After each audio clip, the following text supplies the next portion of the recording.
Today's Monday, September 9th, 2019, and coming up on Roland Martin Unfiltered, Bahamians displaced by Hurricane Dorian are being denied entry into the United States, and the thug-in-chief actually says we must keep the drug dealers. And wait till I play for you what this idiot had to say, but it goes to show you how callous of a man that he is. Leading issues that concern black women in 2019 are criminal justice and policing reform. Will break down the results of a new poll. Speaking of that, Senator Kamala Harris, she released her criminal justice plan today. Will it pass muster? We'll break that down. Also, another report shows that the most abused group of people online are black women and women of color. Also, on the show, a University of Alabama dean resigned because of tweets about race. Alabama says that wasn't the case. Plus, remembering Joan Johnson, the co-founder of Johnson Products. And I got to talk about this with our panel. A sister online today, actually on social media, actually said that if you're a brother and you invite her for coffee, that's not acceptable enough. You must take her out to dinner. Really? Really? Ooh, I can't wait to talk about this with our panel. It's time to bring the funk on Roland Martin Unfiltered. Let's go. He's got it. Whatever the biz, he's on it. Whatever it is, he's got the scoop, the fact, the fine. And when it breaks, he's right on time and it's rolling. Best believe he's knowing. Putting it down from sports to news to politics. With entertainment just for kicks, he's rolling. It's on go, y'all. It's Roland Martin, yeah.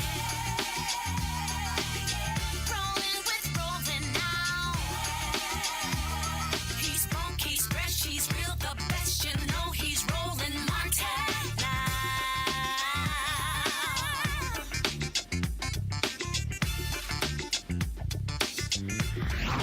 Martin. Folks, stunning video came out last night. Dozens of displaced residents of the Bahamas hoping to find refuge in the United States were kicked off a ferry headed to Florida on Sunday night. As we've been reporting, parts of the Bahamas were devastated as Hurricane Dorian lashed the country last week. Hundreds of residents are still missing, and authorities have said that it could take months to tally the dead. Now, the number, of course, right now stands at 43. 43, but folks, that didn't stop the crew, the United States crew, from making this announcement. When you come into the USA, you will have problems. So please, all passengers that don't have U.S. visa, please proceed to disembark. Now, for the longest, of course, individuals from the Bahamas did not have to have a U.S. visa. All they needed simply was their passport and a police report.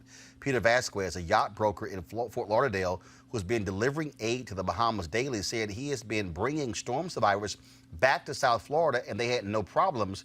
The people were not required again to have a visa, but they did have to check in upon landing, where they were processed by custom officials, according to Vasquez. Also, Donald Trump spoke out today on this and talk about just, I mean, beyond idiotic, what he had to say. Let me pull this video up for you guys so you can hear what he actually had to say. And it goes to show you again what kind of person we're dealing with in the White House, where he literally, first of all, again, y'all, just go to the video. It did get hit, not as hard as we anticipated. And you look at Georgia, you look at South Carolina, North Carolina. I'm going to North Carolina right now, North Carolina, to have a rally for Dan Bishop.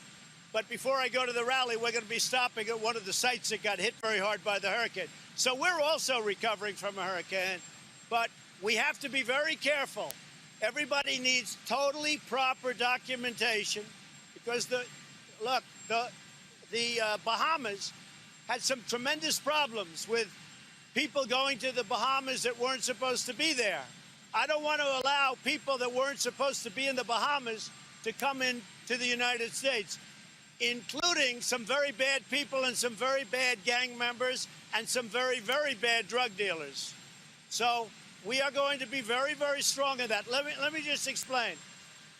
Large sections, believe it or not, of the Bahamas were not hit. And what we're doing is bringing the people to those sections of the Bahamas that have not been hit. We've done a lot of the USA aid We've done a lot of work with our Coast Guard, with our FEMA people who have been phenomenal. I mean, they have been phenomenal. So we'll see what happens. Again, talking about idiotic. Listen to him even talk. It's just crazy. Let's go to our panel. Chandra Jefferson, Democratic strategist. Mustafa Santiago Ali, former senior advisor for Environmental Justice EPA. Also, Dr. Avis Jones, DeWeaver, political analyst, leadership strategist. Now, his comments came after you had a White House official who said that we are going to allow folks from the Bahamas to come in for humanitarian reasons. What this is a person led also by Stephen Miller. It is abundantly clear they do not want black people in this country. Let's extend it. They don't want any non-white person, whether you're Muslim, Hispanic. I mean, people are coming who want to come here for humanitarian reasons, and that's not good enough for Trump.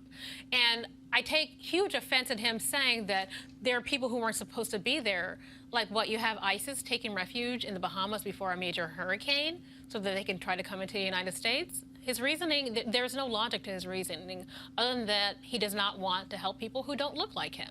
Absolutely. I mean, this is someone, first of all, he's a psychopath. I really believe that he does not have the capacity for human emotion. He's also narcissistic. He does not care about anyone other than himself. And right now, the Bahamas, actually this type of response plays well for him for his base. Let's just be very clear about this. This is a political strategy here. And thirdly, I mean, he's just someone who is, I would just say, evil. Honestly, he really is. This is another example of this. This is evil. If you look at just the devastation there, and the fact that these people have nowhere else to go. It is not enough space in the Bahamas that was not hit. Well, but here's what's so stupid. When he says, well, you know, a lot of places in the Bahamas that weren't hit. Okay, that's no different than when a hurricane hits Florida or hits Louisiana. Okay, there are 49 other states not impacted, but it doesn't mean that somehow that's really no big deal. The reality is Freeport is the second largest city in the Bahamas. Grand Abaco, the third largest. And so Nassau had some flooding, wasn't hit as bad. We're talking about 900, 1,000 homes wiped out. Literally, I was talking to a friend who was from the Bahamas, and she says all throughout her Facebook page is RIP, RIP, RIP. The official death toll is 43. She said there's far more RIPs on my Facebook page than 43. And Mustafa, to listen to this idiot, again, this is his basic response to people of color. Mexico sending rapists and gang dealers, now drug dealers and gang members from the Bahamas. It's a continuation of framing people of color as less than human. I've worked on a lot of natural disasters and man-made disasters, and people were always invited in to make sure, you know, they were processed, but people have always come in. So what this really is about a racist immigration policy that's broken and needs to be fixed. It is also about climate apartheid, where we separate and segregate individuals and put this tiering system in of who gets in. And a great example would be the storm also went up the coast and came over to Newfoundland. So imagine if the people in Newfoundland had to come to America, do you think that they would be turned away? And the other thing, too, is for people to have the forethought to actually have their passports after going through where 70,000 people are homeless right now because their homes have been destroyed, to be able to have the forethought to have that documentation and then be able to get on the boat and think you're finally going to go to a place where you can actually get a drink of water, where your children will be able to rest and not be afraid of what's happening, and then to be turned away, those 130 people who were turned away, that speaks to the inhumanity of this administration and their lack of understanding of why you need to have strong climate policies thought out. And a part of this is a part of the devastation that happens of making sure that when people are fleeing from the impacts, that the process will get them in. But I don't even think he's paying attention to what's going on in this country. You know, what's going on in the Bahamas. I don't think he fundamentally cares. Oh, of course not. No, of course not. And that speaks to the issue of you saying this man has no empathy. For him, this is for a country inhabited by black folks. He don't care. Absolutely. And there is no political gain. There is nothing for him to get of actually caring other than just a basic human response. Because remember, for Donald Trump, everything is about personal and political gain. Right, absolutely. And I would just say, just to your point also about this is specifically a racialized standpoint, there are over 500,000 white, undocumented immigrants in this country right now. Yep. I have not heard one peep out of this White House about trying to round them up and get them out or put in any sort of barriers in terms of their future. Doesn't want to. They're white. Nothing. Yeah. Nothing. He wants more people from Norway. Yeah. Absolutely. And they passed the buck. So just like with Sharpie Gate, when after he got caught up in that and said, you know, he didn't do it and all this other kind of thing, you see the same thing. So now CPB is actually saying that it was the ferryman who actually made it. So they continue to pass the buck and not make sure that they are being held accountable. First of all, these folks lie. Yes. I don't take anything that they say as truthful. True. I assume anything that we hear from the Trump administration is a lie unless proven otherwise. Amen. Because you know they say innocent to proven guilty. No, for them they're guilty to proven innocent. Yeah. Because that's what they do. They lie about a whole bunch of stuff, and that's why that's what you're dealing with there. But again, Stephen Miller, Trump, all these folks, they want this to be a white country. Yeah. The reality is, if you look at their policies, they do not like the fact that we are moving towards a nation becoming a majority people of color country. This is what their policy is. This is what the Republican Party wants. They want this to remain, as long as possible, a white country because the demographics do not align with their politics. Right. That is the reality of what's going on here, and let's just not even confuse it with anything else, folks. All right, it's going to go to a break.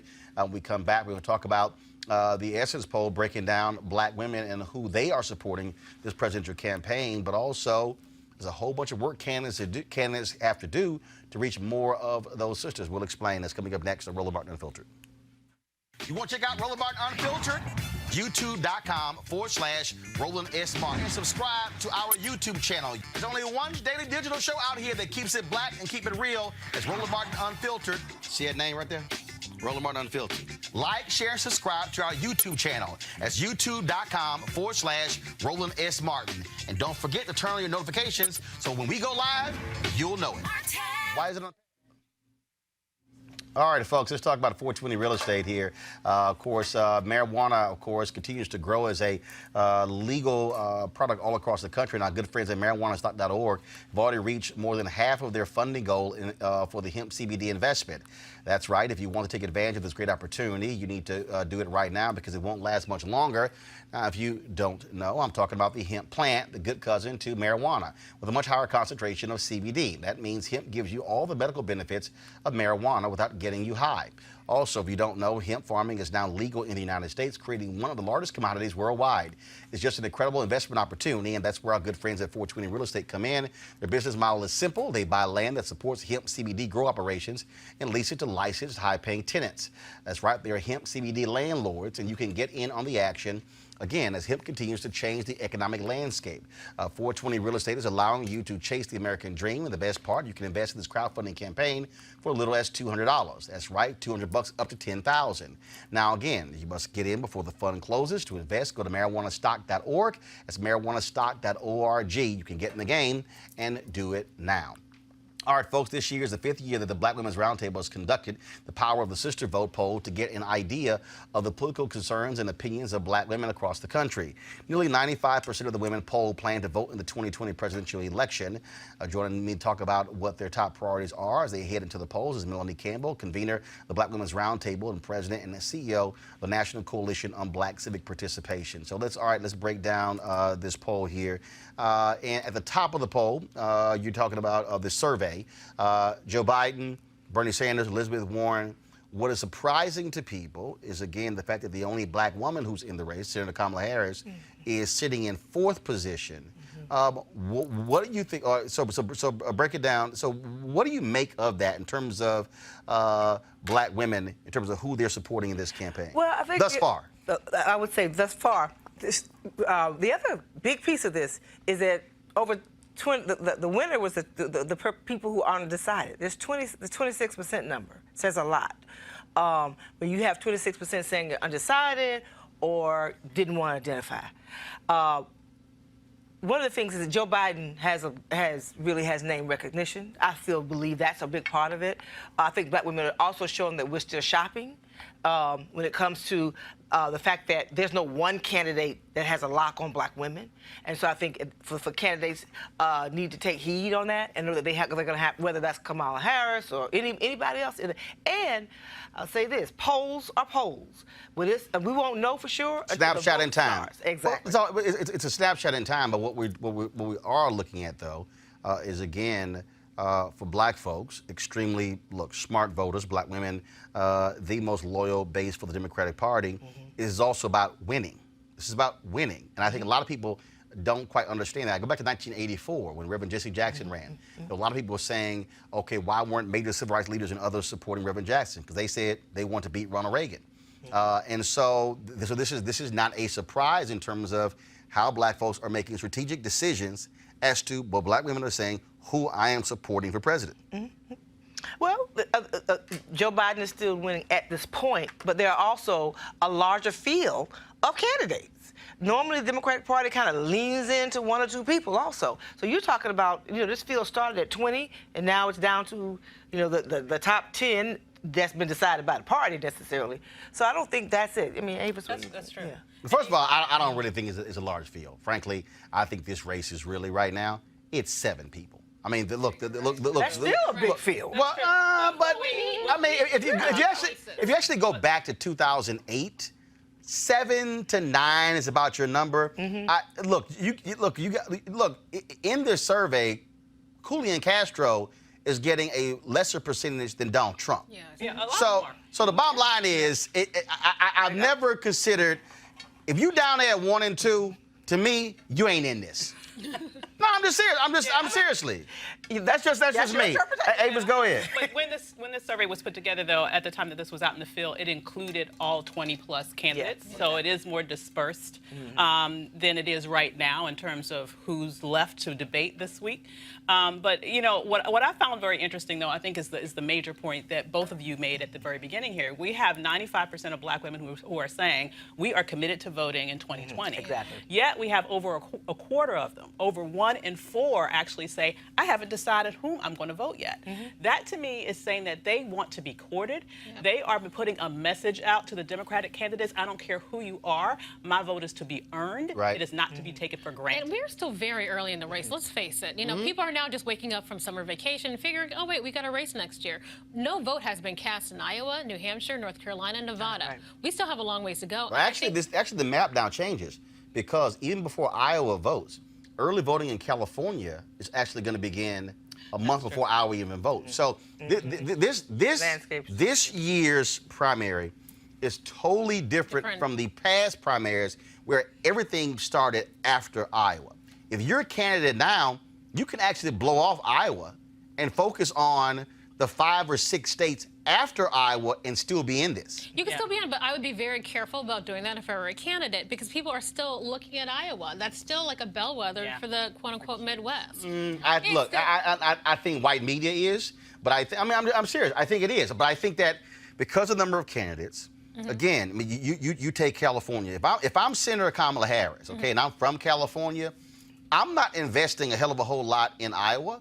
Because the most important thing, if I'm her, I got to win my home state. That's so true. So you know what? If I'm her and I'm sitting there and I'm looking at, if I get to November and I get to middle of November and early December and I'm looking at where Iowa is, now I got to make a decision. Do I want to throw a whole bunch of resources into Iowa and come in 3rd or 4th, or do I want to shift resources and say, fine, y'all can have Iowa, New Hampshire. I'm going to focus on South Carolina, Nevada, California, Florida. And that's why I'm saying I think this map is different, where it used to be you can lock up as many of the early states as possible. Right. Like Obama thought if he won New Hampshire, the race is over. Right. Look, I think you're gonna go 20-plus states, 30 states in before you right. really see And who it's are the about- last 3 folks standing. And it's about the delegate count, right? Well, because the Democrats have changed the rule because of super delegates, Yeah. it also It's a changes the lot. rules. Go ahead. But no, I'm actually really excited to see a real race this year because in 2016, when I was at the DNC, we got our arses handed to us because people felt it was a coronation for Hillary Clinton. They didn't feel like there was a real sense of competition there. You know, and that hurt the party. Now we have choices. We have people, I feel like, are forced to look at who do I like? Who speaks to my values? And you're right, black women, we have a chance to be counted, recorded. Yeah, right. And it didn't just start with this poll is just continuously showing where the space is. Black women are like, you're going to respect Yes. our leadership, you're going to respect our vote. So for me, I just see these numbers as a continuation of that theme that's been taking place even before Hillary, quite frankly. Yeah. And where we were even in the Obama years and where we were getting. And then by the time you got to what happened with Hillary Clinton in 2016, it was like, okay, and when that 11% drop for the Democratic Party that they have yet to really regain, That's true. That black women see them as the Let's talk about this here. most important. Let's look at the issues. With their issue, carrying their issues. Let's look at the issues. Previously, Affordable Care Act was the health care was the most important thing. Now we're looking at hate crimes and racism. Looking at what's happened with the last 3 or 4 years. Also, when you look at some of the other issues, do y'all have the actual graphic, folks? If you do, pull it up, please, of the issues that black women are talking about, what they care about in this 5th annual Power Assisted Vote survey. So racism, race, number 1, high cost of housing, 2, gun violence, 3, income inequality, 4, but look how low where education is. And again, when you look at how these issues break down, it really changes, I think, this view. Again, what has happened with these white supremacists, Charlottesville, you have we keep doing some of these crazy ass white folks who are attacking people, calling the cops on the people. Right. I mean, this is really causing a change in what these sisters are paying attention to. Absolutely. I mean, really, what rises to the fore, because what's really important about this question, it specifically says, you know, what are the issues that's impacting you specifically and your family specifically? So these are issues that they feel very personally. They feel attacked. They feel threatened, both in terms of violence, but also in terms of their financial security when they're talking about things like affordable housing and inequality of pay. So both in terms of how they are feeling safe navigating their spaces and how they're feeling safe just navigating their world financially, black women feel imperiled at this moment. I mean, our lives are at stake. Right. I mean, think about it. You know, healthcare life is or death. obviously a really important issue, but the fact that it's like, you know, dropped down is because we feel our lives are at stake. I have an 11-year-old son. And I'm worried about him. Let's go this here. Black women identify top challenges threatening U.S. democracy. And you look, you see this here. Racism, rising hate crimes, 85%. Voting rights, voter suppression tactics, 68%. Rollback of civil rights protections, 59%. Melanie, Republicans made it clear to me that black women hate them more than anybody else. I keep trying to explain to these people, you keep messing with black people's vote, you're not going to get their vote. And that's what we're seeing. This speaks to that again, and the rollback of civil rights protections. Right. Well, and so in our history in this country, we have to be concerned. And at the end of the day, even the issues that when we start talking about protecting our democracy, it's still also, that's why racism was up there. It wasn't, yes, voter suppression, but the number 1 was race and racism still playing out because of what's happening on the streets every day. And the fact that people are more overt in our times, not our parents or grandparents' time, in today's times. And so that reality about what's happening on the streets is real. And so I think that's what part of what's playing out, even when you ask the question about what's impacting the democracy in this country and race and racism. And so all across the whole poll this year, race plays a really critical factor, racism. And then all that ties to what? White nationalism. What's the attacks that are being taken place, even when it came down to gun violence. Really, I think, you know, we'd have to go deeper in it, obviously, because I'm not the researcher here, right? This is my opinion, right? But just understanding that, you know, these issues are playing out, and race is really, really critical. Absolutely. So again, I want to go back to let's pull this up right here. If overall, if you were to vote today, who would you vote for? And actually I said fourth, but actually it was third. So overall, this Joe Biden 25%, Kamala Harris 15%, Elizabeth Warren 12%, Bernie Sanders 10%, then Cory Booker, Beto O'Rourke, Andrew Yang, Donald Trump is at 1%, Castro, Buttigieg, Kirsten Gillibrand, De Blasio, all the rest of them people. But if you first of all, Castro and Buttigieg still in the race below Donald Trump among black people, that should be a concern. But I do want to talk about Senator Harris at 12%. Okay, excuse me, at 15%. First of all, that's only 3% ahead of Elizabeth Warren, only 5% ahead of Bernie Sanders. That to me, I'm going to bring Mustafa in this conversation as well. This is a very, if perilous time for her campaign, because to be the person who she should be most concerned about is not Biden, it's really Elizabeth Warren. Senator Elizabeth Warren is making inroads among black women. And here's, I think, what this does. And I'm going to start with Mustafa and I'm going to come down the line here. Here's what this does. If Senator Harris is not able to garner a significant portion of that 26%, not only does it put her chance to win the nomination in jeopardy, I think it also imperils her from even being the VIP nominee. Yeah. Your thoughts? No, that's exactly right. I mean, and you know, let's talk about the VIP second. So there is no reason why Senator Harris has not locked up the black vote, the black women's vote. You know, she has all of the sororities who, some of them know her. Not all of them. First of all, she's an AK, so she doesn't have all of them. That's true. She has my sorority. Yes. That's true. But, you know, there is some familiarity that's there. Let me say it that way. So I think that the difference is, and I've been out there, I've had a chance to talk with almost all the candidates except for Klobuchar, and that Senator Warren actually shows up. She's in lots of places. She spends time. When we were at the NAACP, at the presidential primary, I actually watched her afterwards, and I've told this story before, where she said to folks, she said, I'm going to be in 46A and B, you know. Right. And she actually stayed there for an hour and a half. She talked to everybody. There were 100 people who were in line, and she spent the time. So, for me, that's an example of how all the candidates should be actually connecting with folks. Melanie, it's not, first of all, it's not a surprise that a Harris or Booker don't have the black vote locked up, because let's keep in mind, 2007, at this very point, Obama was down more than 20 points to Senator Hillary Clinton, did not have the black vote locked up. Black folks were like, all right, let's see if white folks are going to vote for you.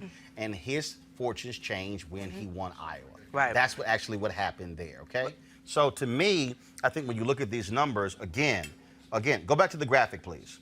Other prefer not to answer is 26%. Biden's at 25%. If you are a candidate, you have lots of room to grow. But the reality is this here. If you are Senator Harris, if you are Senator Warren, if you are Senator Bernie Sanders, and you do not get a significant chunk of these black women's vote, you cannot win the nomination. Oh, that's a fact. I mean, black women, we are the drivers. We are that. I mean, first of all, black folks women, across the board, right. But among African Americans, if you can't get black women's vote, you ain't got a shot. And you don't. And that's just the reality. So and that's why we say black women are still shopping. So people, every candidate, Kamala Harris, and everybody has an opportunity, but they're going to have to earn it and work hard for it, because there's some things that happen, you know, even under President Obama's era that we didn't get. We never got the black woman Supreme Court, you know, nomination. There are things that, and so we're going to shop. It's not just your color by any means. It's about who is going to address the issues of concern that we have. So we're black folks are pragmatic about our vote.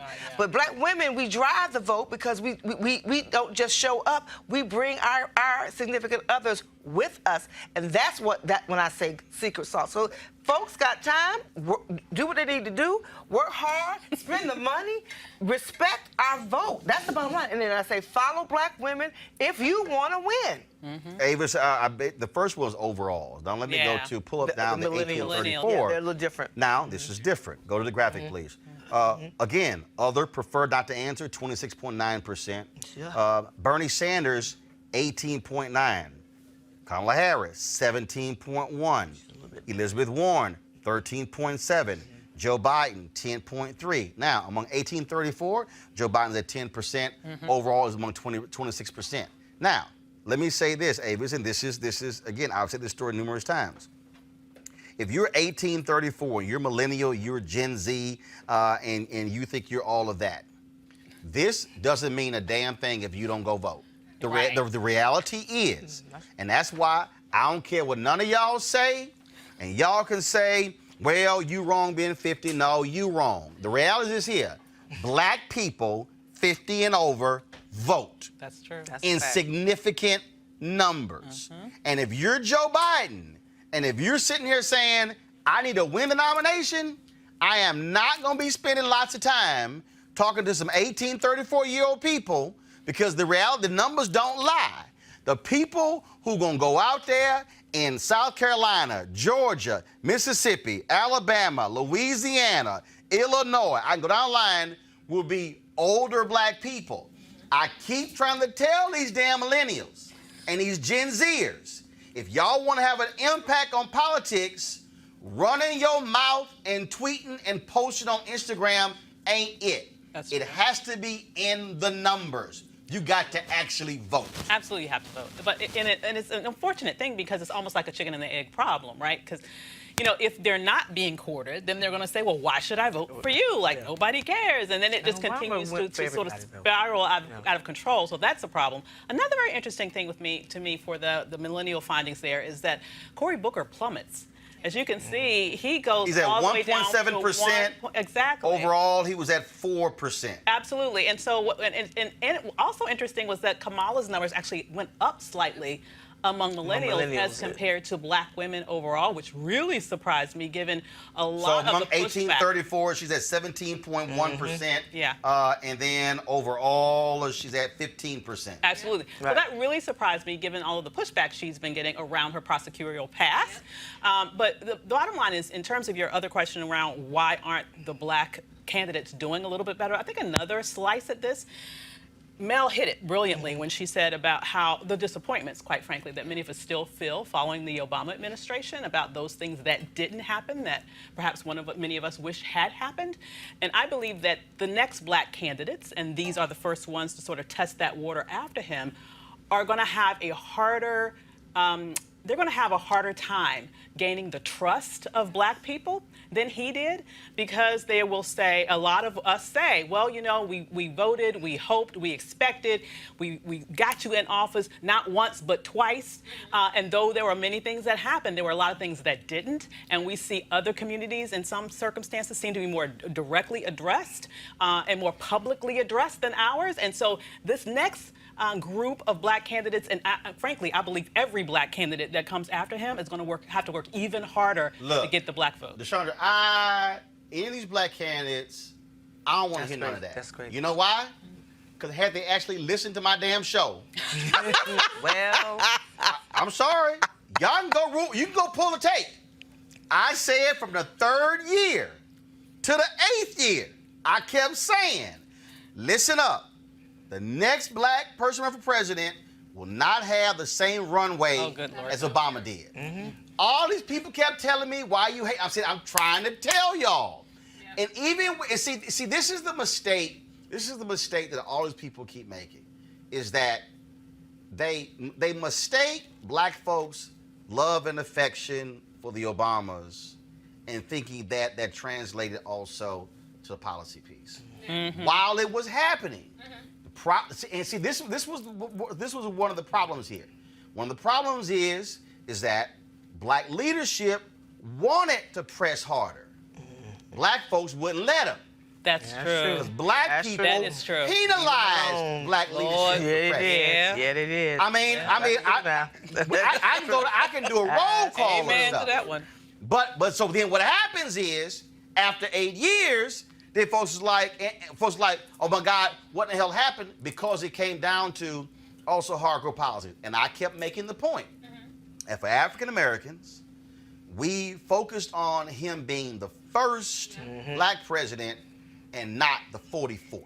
And so for these candidates, now let me, someone get your thoughts on this. So here's to me, I believe, the mistake that Senator Booker made and Senator Kamala Harris made. Okay, I want to get your thoughts on this. So here's, I think, the mistake that they made. Senator Cory Booker was thinking about the presidency the moment he won the United States Senate. If I was Senator Cory Booker, and I'm the only, even though I got a black man in the White House, and I'm the only, because let me just go get real raw with y'all, okay? Obama wasn't doing black conventions. Let me just go ahead, just help y'all out. Truth. President Obama only spoke at one black convention a year. If y'all want me to do a roll call, I'll do a roll call. Okay? Senator Cory Booker should have said, all right, I'm a lock down black America. I'm going to NABJ, MBA, I'm going to the dentist folks, I'm going to the National Medical Association, I'm hitting everybody. I'm hitting black men's groups, I'm hitting black radio, I'm everywhere. Senator Kamala Harris, when she got elected, what she should have done, she should have said, I'm hitting every black women's group in the first 2 years of me being United States Senator. I'm hitting everybody. Because she's running for president the moment she won the United States Senate. It took her 9 months to do my TV One show. And I call her people out. I'm like, we the only black show. I was taking you 9 months. Why am I saying that? Because had they done that, black folks would have heard them, speaking, touched them, felt them, and they would have had them Booker several years and Harris only about 2.5 years before they decided to run for president. They're now seeing the results of not doing that, and that's, I think, what they're lagging behind. Go ahead. Because they took our vote for granted just like everyone else. Yes, Wait, hold on, let's face no. Yes. I think they chose, I think they thought running the Obama game plan would work a second time, when if they had listened, we said, don't use that playbook because it only works one time. Because the novelty of having the first black There president you go. has worn off. Yes. But I do think that they had. And we live in the I'm black backlash. too. Yes. I'm Cory Booker. I'm black too. And it's like, no, we're not going to just come for you because you look like us. You don't have a relationship with us. You're right. You haven't gone to NABJ or Urban League or anything else. We want to know who you are. We want to hear from you before you step out into the main stage. But We want relationships. but I would also say too, because I won't say they went to everything, but I ran into Cory Booker and both of them. I'm talking about having a, not just the conventions. What I'm really talking about is, I was gonna say, which they did not maximize black radio. Look, I have the news segment on Tom Joyner Morning Show. I can tell you, if you want to come on Tom Joyner Morning Show as a politician, it was my segment. I can tell you on one hand how many times in the last 11 years they did Joyner. And what I'm saying is, if that was your plan, I'm sitting there going, all right, black people get the information from where? Black radio.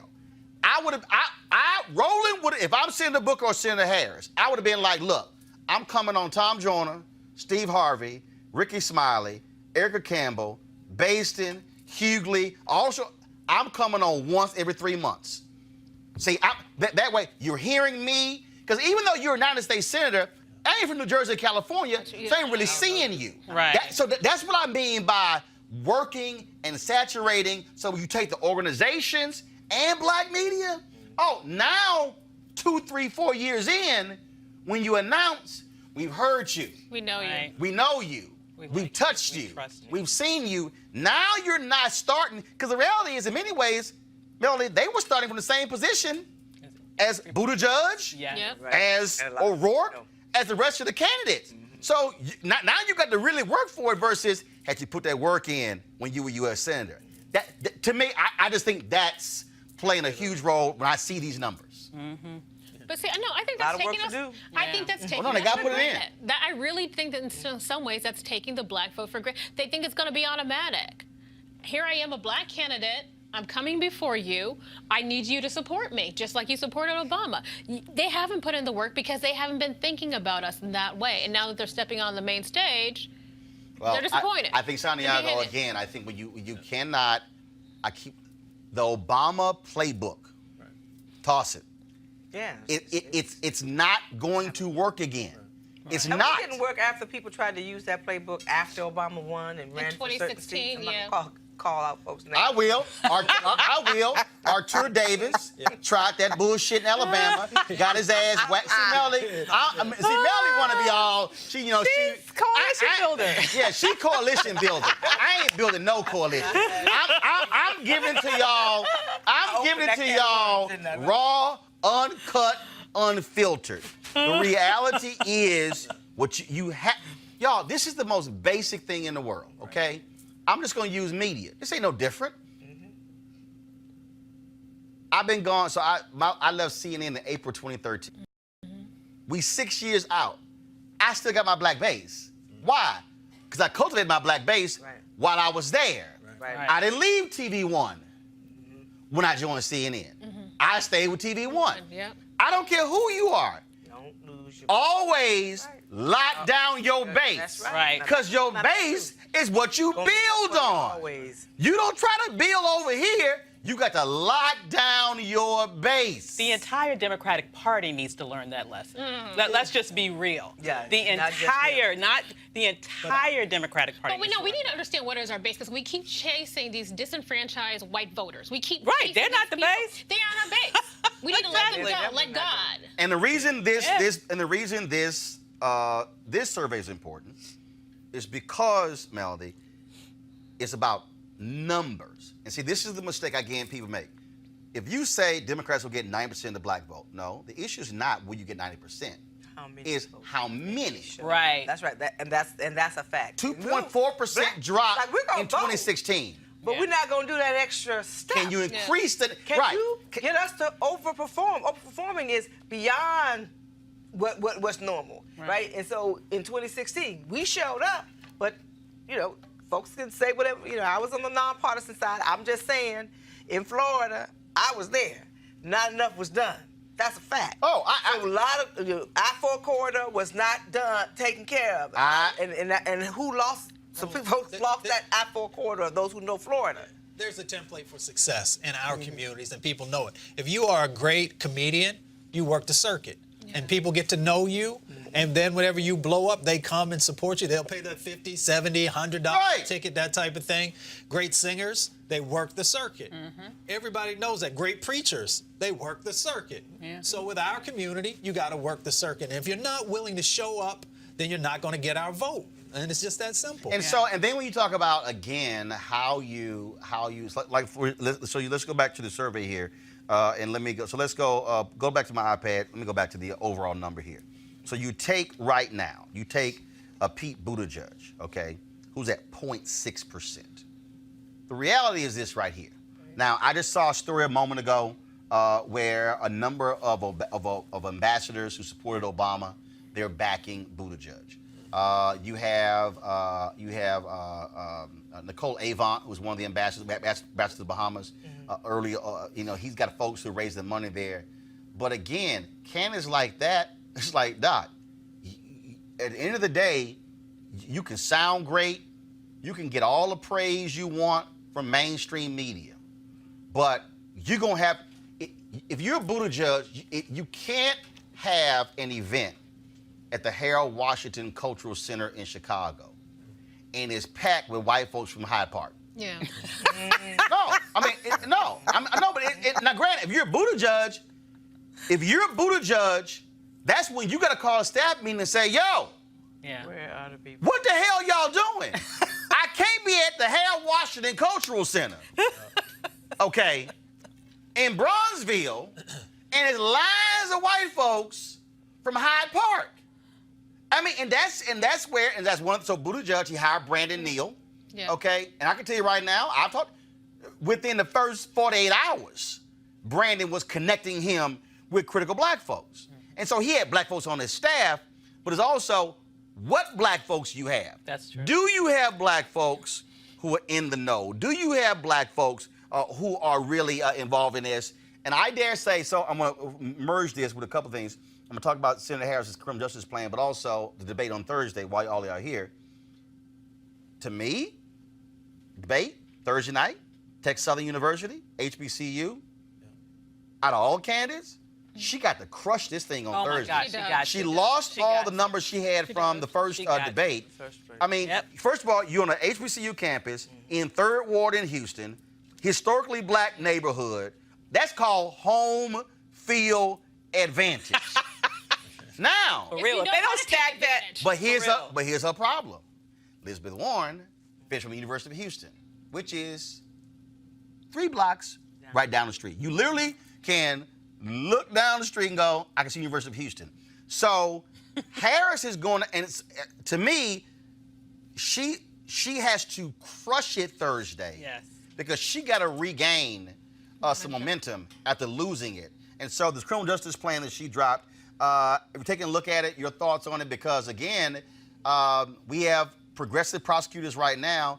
She has to deal with her record as a prosecutor when, for black women and across the board, criminal justice reform, mass incarceration is the #1 issue being talked about. And you got Trump, who's touting the First Step Act. Yeah. I mean, I think she's making some really good moves right here, because she's not talking about just on the federal level. She's also taking it all the way down to the local level. That's a part of that plan that she has. You know, she's also saying all the right things that some younger people are looking for, decriminalizing marijuana, which has just devastated our community and pulled so many young men and young women into state prisons and sometimes even federal prisons, depending on what the set of charges were. You know, folks care about the death penalty and making sure that that's no longer in place, because we know it disproportionately impacts our communities as well. So I think she's making some good moves there. But she also was talking about, you know, the police and making sure training for them and accountability in that process. So, you know, she has the opportunity to help people to understand that she is broader than some of the things that they just heard about and they saw when she was in California, you know, because it's a mixed bag in California. Right. But Melanie, she has to also, look, she's going to have to own up to some mistakes that were made. And I think you got to confront it. Yeah. I think he's got to be, because at the end of the day, look, Tulsi Gabbard nailed her in the last debate on it. Her response was not strong. It was pitiful. And guess what? Now that she released this criminal justice plan today, and then also she's been getting nailed for the last month of her health care plan, she'll be walking to a buzzsaw on Thursday. She better be prepared to answer directly critics of her role as a district attorney and attorney general. Yeah. And the way I look at it, and this even goes back to even when Joe Biden was, you know, waffling on, it's okay to say that there were unintended consequences. Yeah. Right. These young people understand that. When it comes to, you know, when I was in college and we were dealing with things like crack cocaine, we had a different kind of thought about it because our folks were dying, they were killing kids. We're in the midst of it. Right. But there were still unintended consequences. Right. And so you have to say, you know what your record is. And so when you have a president who lies just easy as he brushes his teeth every day, people want to see, I know, I will speak for me. I want you to be authentic. Right. I know everything I do is not perfect. So I don't need a perfect candidate. I need somebody I can trust. And if you know that you've made a misstep or impact in a way that wasn't proper, be real about that, but then say, this is what I am doing, this is what didn't work, this is what I'm planning on doing, here's my record, and be real about that, because at the end of the day, all you're going to get is that next person to you going to point it out anyway. Yeah. Absolutely. So own whatever you see that did that. And I'm not speaking specifics because I don't have enough information, to be honest, about that plan. I have not had a chance to read it. But Well, first of all, saying, she gave the plan, that the ability- preview to the New York Times, they're unveiling it today. But I also clear y'all versus the New York Times, y'all should have previewed it with black media. Well, that's another story. But again, but Avis, one of the things that again jumps out, I think when you talk about one of the things I think she should do, I think she should have her own criminal justice summit, where, where first of all, that is your summit, you're live streaming it, you're putting it out there, people can ask questions. And I also, again, and we're going to be doing these, and I can tell y'all right now, I talked about doing these black men only town halls. The first candidate who said yes, Buttigieg. That's right. Yeah, he working The now. second candidate who said yes, Julian Castro. Now, if you are Biden, if you're Harris, if you're Sanders, now Warren also said she was interested. I got to follow up. But to me, that's where, if I'm Senator Harris, I'm looking this thing dead in the eye. Listen. And I'm taking the questions and I'm talking to those people because if you cannot convince black folks on your criminal justice reform plan, it don't matter what It's some a little done white deal. liberal think, because you got to get your black numbers up. Ava. Absolutely. So this is where I think she is really crippled by her staff. Yeah. She's not surrounded by the right people to give her insightful advice like what you just gave. All I got to do is watch the show. Here's the, well, they need to. All they got to do is just I'm just tune in. saying. Tune in. Whoever her main Send a check. advisors are, these people are not. They're leading her wrong. Number one, I like the plan, but she waited too damn long to pull it out. She did. I don't understand why it took this long for it to come out when she knows from the very day that That was she gonna be a hit. announced. That's gonna be a hit. It was like it was already coordinated. These texts, and a lot of it was misinformation, to be perfectly honest, against her, and she never ever addressed it. Number one. Number two, I don't understand why the Tulsi thing was a surprise. She should have expected that, if not from her, from somebody, because it was out in the atmosphere. And number three, I agree. I love the idea of the summit. I was saying she could do that. She could do like a Philadelphia-like Obama speech where she addresses all the issues heads on, tells her side of the story, tells where she went wrong, tells what she wants to do now. But the summit is even better. And then lastly, I would say that she does need to do something that specifically addresses black men. Specifically addresses black men, because she has a specific problem with black men. Part of it related to the criminal justice issues. Right. But let's also be petty, okay? Part of it related to the fact that she's married to a white man. So she needs to figure out a way to connect with black men so that they see her and respect her for herself and for the candidate that she is, and not for all of this sort of vile innuendo that keeps circulating throughout social media. Deshandra, again, when I look at these numbers, I think if it's number one for black women, criminal justice reform, mass incarceration. If you notice number one for black men, and then you're gonna have Trump running around talking about his appeal to black folks, because what Trump knows he can't get black women. Okay, he already knows that. Okay, what he's trying to do is he's trying to get 15% total black support, and what he's trying to do is to put the black male support at 85% for Democrats, because last time it was 94 for Hillary Clinton, 94 for Hillary Clinton, and it was about 86, 87 for black men for Hillary Clinton. Right. Okay, it was a 9-point gap. Also, it was a 9-point gap between black men and black women between Obama and Romney. So this gap between black men and black women for Democrats exploiting it. ain't because of Trump. It was there with Obama and Romney. I'm just saying they might want to pay attention. Your final thought on this? Well, no, he is definitely going after black men, and you see that with his digital spending. He realizes that's an opportunity for him. He's written black women off. But, you know, when he asked in 16, you know, why not vote for me? What do you got to lose? Some people were looking around in the barbershops and like, yeah, what do I got to lose? You know, like, let me try something different, because the Obama years didn't lift me out. You know, I'm still here. I'm still in the same place. That's one thing we have to acknowledge. You know, we cannot assume that we have a lock on the black vote. We cannot assume that he is not making overtures to black men. But going back to the criminal justice plan, it's a day late and a dollar short. I mean, Biden came out with his plan. Elizabeth Warren came out of her plan. Julian Castro, you know, forget the low numbers. He's been talking about policing, on it. and he's had some really good things to say in debate. No one just knows who he is, but he's had some really insightful things to say. This is her Achilles heel, and she's just now addressing it. Yeah, it's crazy. Right. If you knew this was going to be a problem, that should have been one of the first policy things you put out of the gate. Now, of course, now you're allowed to build up. The reality is, final point here, Melody, it's a huge swath of black women who are sitting there waiting to be courted, waiting to back somebody. The race really begins after Thursday. I always said October 1, when the race began, I said all the rest of this crap, this is preseason, this is training camp, preseason ball. Regular season now starts after Thursday. Well, you took my words, because I was going to say, you know, so the glass half full for these candidates is post Labor Day.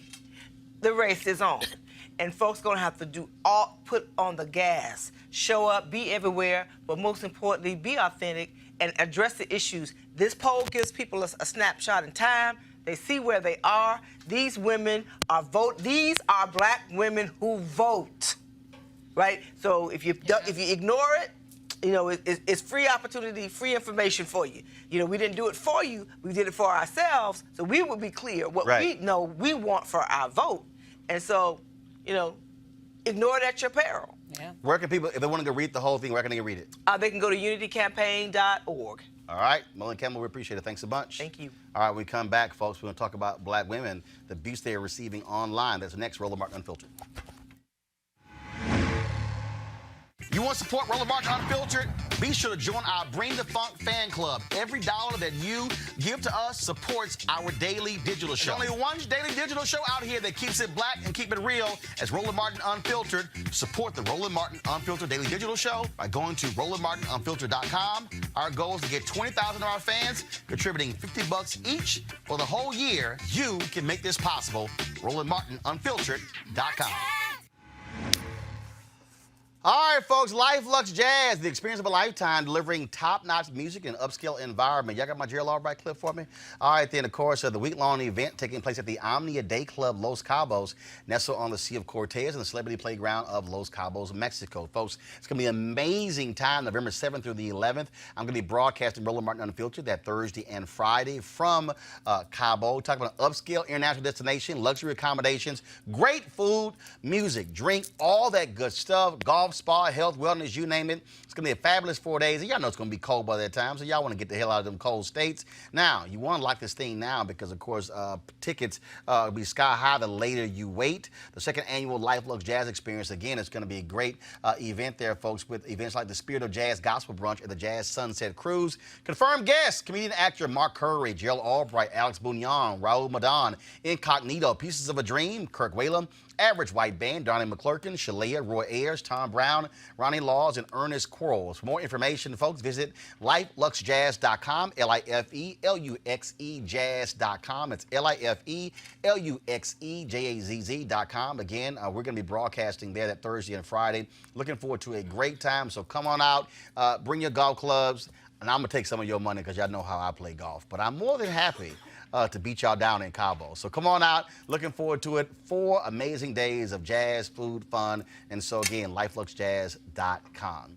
All right, folks, there are a lot of good things about being able to connect with your family and friends on social media, but as we've learned recently, it can also have a downside. It's become a breeding ground for hate and division, and Donald Trump uses it to exclusively attack and bully people he doesn't agree with.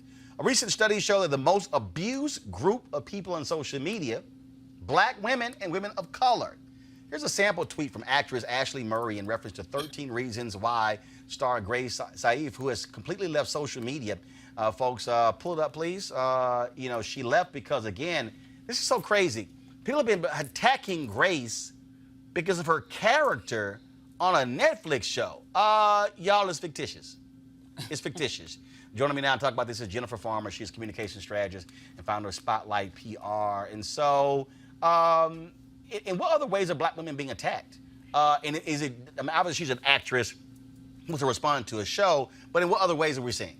So what we're seeing is pervasive attack. If you're a black woman and you have a social media account, if you're on Twitter, chances are you've already experienced abuse. 84% of the tweets that go to black women contain some type of abusive or harassing message. So by merely existing, the chances of you being attacked have increased. The other thing that we're finding is that if you have the courage to state your opinion, you're also going to be attacked. Oh, I know that. I know that well. Oh, yeah. Avis knows that well. I sure do. Right. And the Absolutely. attacks are vicious. So when I wrote the article for The Root, I was looking at comments sent to Senator Nina Turner, who's a 2020 co-chair for Bernie Sanders. Yeah. And I mean, some of the comments to her were things that she was a fucking idiot, that she was paying Senator Sanders was paying her to have sex with him. I mean, just brutal. Nothing about policy, but the lower they can get, that's what's happening. Right. It's also, when we talk about those level of attacks, crude, sexist in many ways, and it is hard for some people to deal with this on every day. I mean, I know a number of people who just simply say, you know what, I'm done. I got to just completely log off, or like Grace did, delete the account. Right. I mean, people tend to think that because it's social media that there is a barrier, but all of us are human. And when you receive the level of attacks that we're seeing on social media, again, this is pervasive, it is hard not to let that impact your psyche. And so people from all walks of life are being impacted. And I think that Twitter has a responsibility to do more. And in there doing more. They can't go behind closed doors, create a solution, and then come back and say, here's what we've decided to do for you. Black women have to be a part of the solution to make Twitter and other platforms a place where they can feel comfortable expressing their opinions. Question. Oh my goodness. So what would you like to see Twitter do? I hear you saying bring Black women in as part of the solution so there can be dialogue and strategy, but do you have any sort of top of mind suggestions that you think could be some easy fixes, that maybe not complete fixes, but some quick things that the organization could do even before then to start to mitigate some of these damaging Well, effects? I'd like us to take a look at the algorithms that they're using to even flag the abuse, because I've heard many people say, look, we've reported it. They've said that it has not violated our policy. So what algorithms are they using? They also need to be more forthright with their data. The report that came out by Amnesty International said that they have been trying to get accurate information on the scope of the abuse. Even though we know it's a lot, we don't know how much, but we know that it's a lot. And so I think they need to be more forthright with that data. Absolutely. I was looking at actually, like the article and the report, and it was showing that Black women are more likely to be abused on Twitter and social media platforms. And Black men, it was maybe, it's still higher. It was like maybe twice as much. But how do you address, again, those racial disparities? I mean, like without violating any type of First Amendment, issues? So to me, what's happening on Twitter reflects what we're seeing happening in the workplace, what we're seeing happen in the rest of society. This is not a coincidence. I think that Black women struggle in many respects to be given our due, to be paid what we're worth. The maternal health challenges, are they're staggering. And so I think what we're seeing on Twitter is a manifestation of how Black women are faring and how we are perceived in other parts of our life. Yeah. Well, I worry about online violence becoming live violence Right, against and real life folks. violence. Yes, exactly. So I'm wondering. If that's a part of the plan. I think that is one of the solutions that Amnesty International lifted up. But I think part of my concern is this registering as the major issue that it is? Are we hearing people talking about it and pushing forth policies? And my fear is that because Black women and Latinx women, but Black women to a greater degree, we are not receiving the protection that we should. I don't know how high it's rising for some elected officials. All right. Well, Jennifer Farmer, we surely appreciate it. Thanks a bunch. Thank you. All right, folks.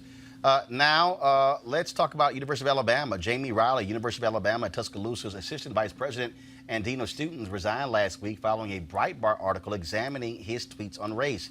The article included screenshots of Riley's tweets on racism, the American flag, and the police from 2016 and 2017.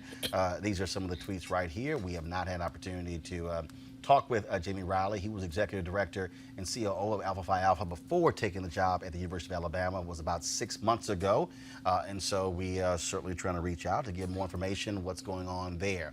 Also, folks, sad news. Joan Johnson, who helped create one of the nation's largest Black-owned companies, has died. She co-founded Johnson Products, the pioneering Black hair care company, which made products that we all use, like Ultra Sheen, Afro Sheen. She died Friday in Chicago after a long illness. She was 89 years old. She started Johnson Products Company in Chicago in 1954 with her husband, George. They took a $250 investment and turned it into a multi-million-dollar company, which became the first Black-owned company to be traded on the American Stock Exchange.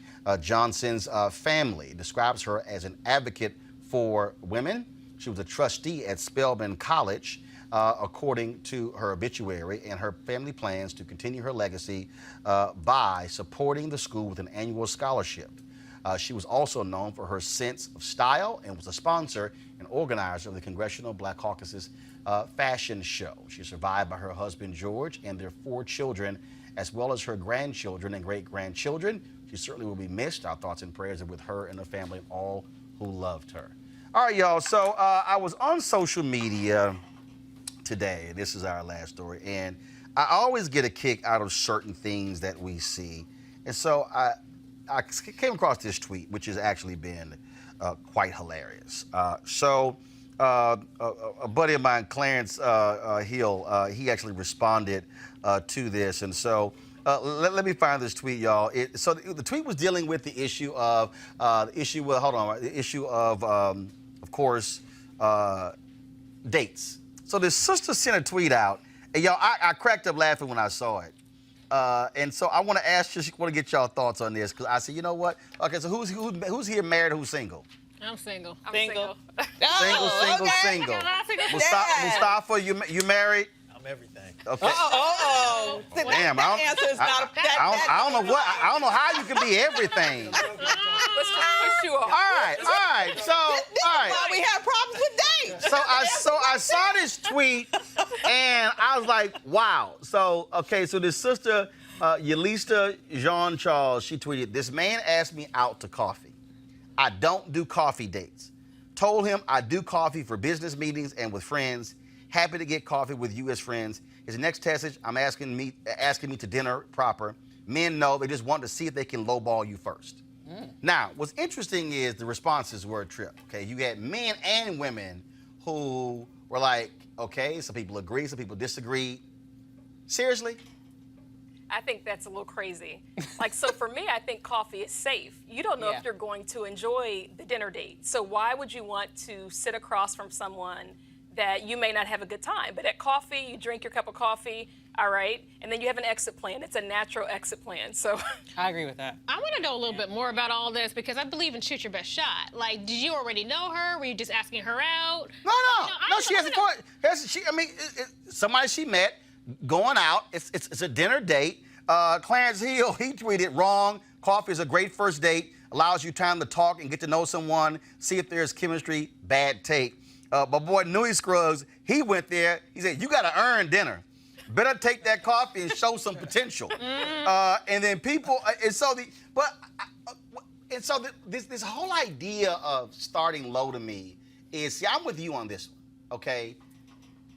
Coffee, it can be quick, okay? It's easy. First of all, you know if it's typically morning, look, at best, I got 45 minutes on an hour, okay? Exactly. I had this one sister, she tweeted, she said, "Look, I ain't trying to put the makeup on and all that sort of stuff, and then it's a horrible date as well." So so this idea of men are lowballing because it's a cheap date because it's coffee. First of all, what's the point of the date?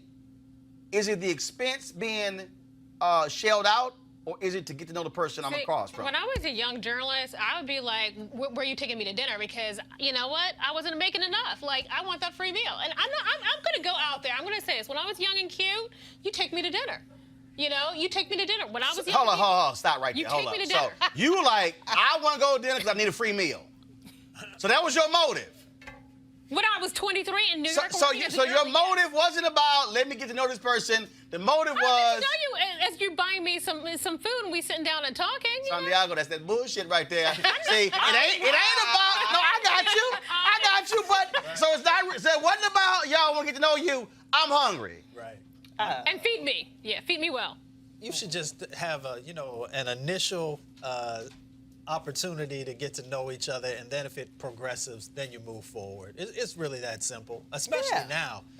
People just want to, dip their toe in the water. And then if they feel like they really know somebody and they see something else, then they'll go a little bit further. Absolutely. At this stage of my life, I'm not trying to waste time. I'm serious. I'm not trying to. And typically, you can find out, I believe, in the first 5-10 minutes whether there's any chemistry there. Absolutely. So why, honestly, and I've actually had a girlfriend call me to help me get out of a dinner date. Right. Once. Like, Exit strategy. please, went to the bathroom, like, please call me. And I can't. First of all, I'm with you on that. I remember, straight up, I was at a jazz club, and I met this sister there, and I'm like, okay, all right, okay, I'm trying to sit here and work with this. But what really did it for me when she got to go to bed, she said, okay, she said, I got to go pee. And I was like, Really? this is over.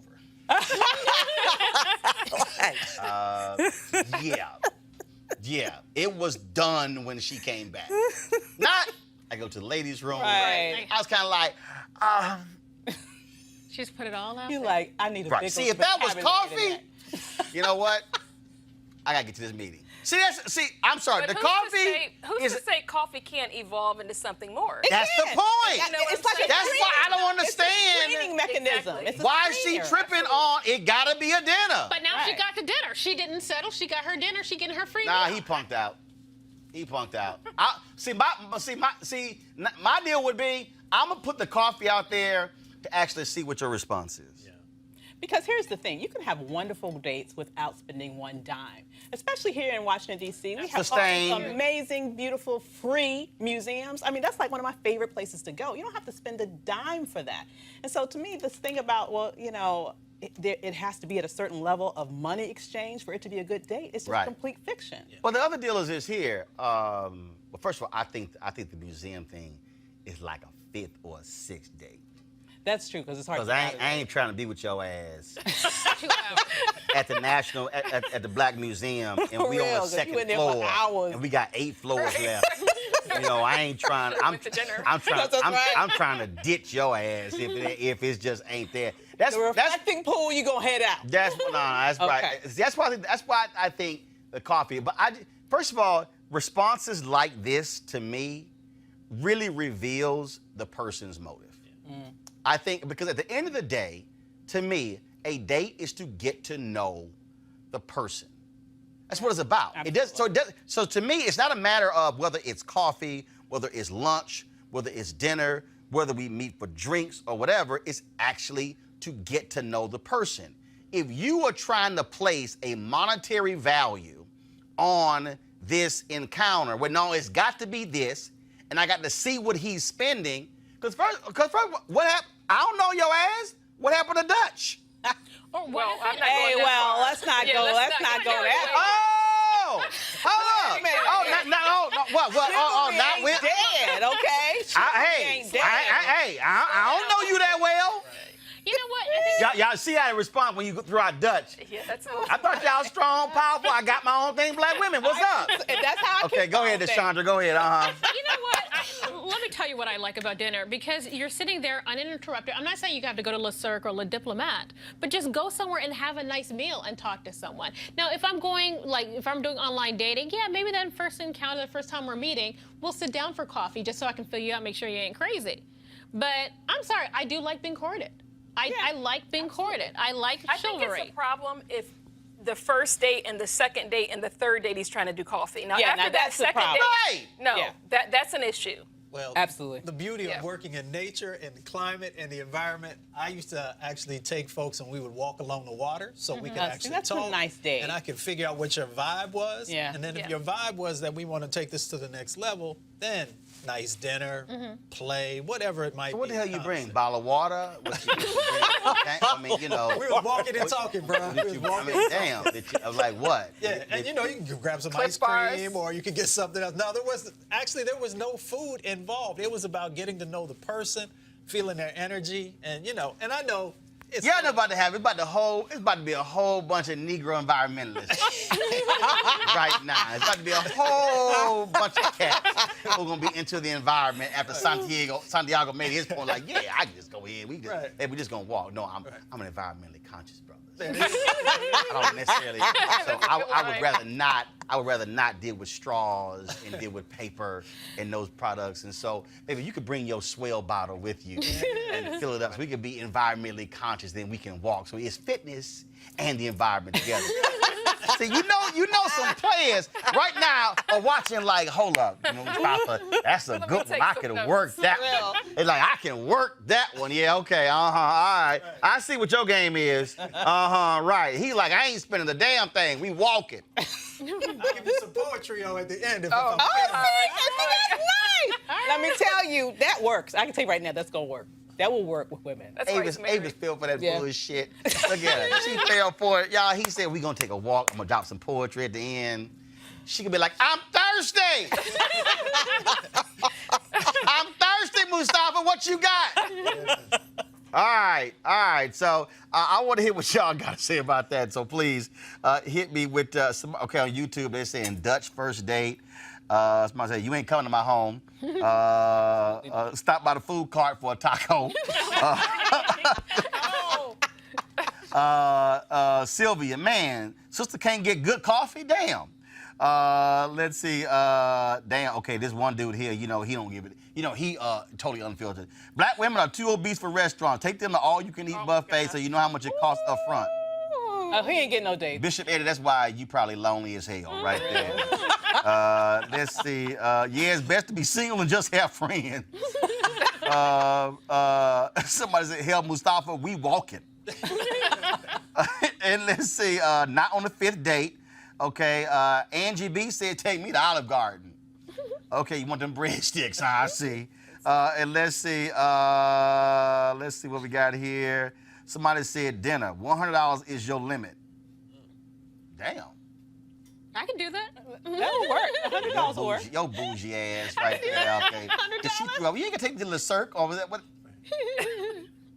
Rosika. See right there. You know? Right there. Y'all, take the Chandra to Red Lobster, please. I eat there no. too. So she I eat tripping. there too. Go get them cheese biscuits. No, don't do check. Go ahead. All right, y'all. So that's interesting. I want to hear y'all responses on Periscope, Facebook, and YouTube as well. So, all right, we are done. I'm going to see you guys tomorrow. Don't forget to support our Bring the Funk fan club. Go to RolandMartinUnfiltered.com. You can, of course, support us via Cash App, PayPal, and Square as well. All your contributions go making this show possible. Don't forget, this week I'll be broadcasting in Houston Wednesday and Thursday. Democratic debate takes place at Texas Southern University on Thursday, so we'll be there. And then, of course, we'll also be broadcasting from CBC on Friday. And so we got that. We got some events taking place tomorrow as well. The CBC, they have their commemoration of 1619-2019 taking place. So we'll be there shooting that. And then we'll also be live streaming the release of the Black Women's Roundtable. They got a report they're dropping. So we have that as well. So we got a packed week. So we want you to support what we do. Again, join our Bring the Funk fan club. We surely appreciate it. Thank you so very much. All right, folks, I got to go. I'll see you tomorrow. Holla!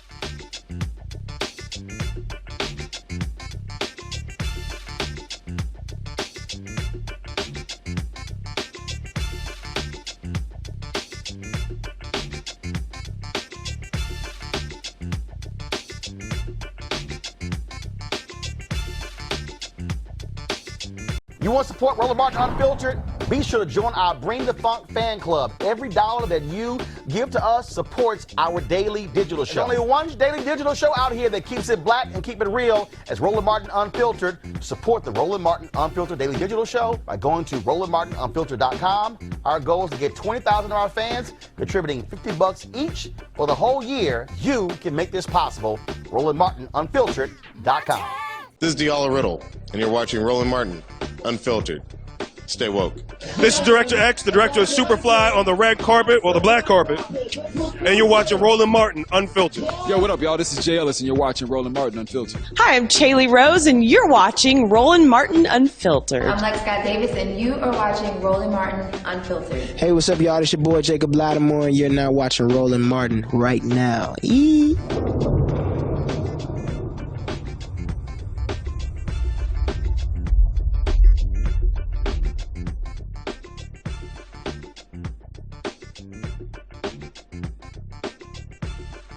You want to check out Roland Martin Unfiltered? YouTube.com/Roland S. Martin. And subscribe to our YouTube channel. There's only one daily digital show out here that keeps it black and keep it real. It's Roland Martin Unfiltered. See that name right there? Roland Martin Unfiltered. Like, share, and subscribe to our YouTube channel. That's YouTube.com/Roland S. Martin. And don't forget to turn on your notifications so when we go live, you'll know it.